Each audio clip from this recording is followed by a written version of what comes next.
Mak ni pokok apa? Tu pokok apa? Tak tahu. Pokok bakau. Bakau. Bakau. Mak nak pergi mana ni?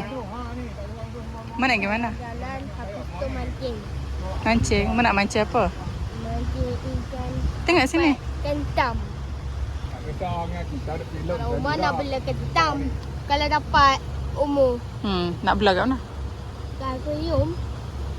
Ke akuarium rumah. Okey. Umur. Mana bela. Okey. Kentam boleh hidup kat dalam tengah air kan?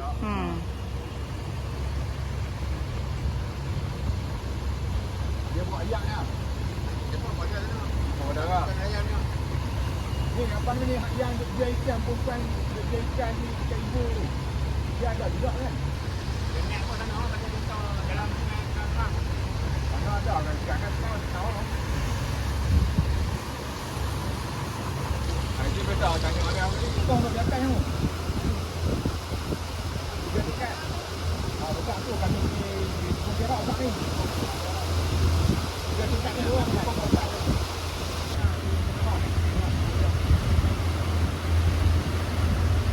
Dia buat pakai kayu ni buat apa?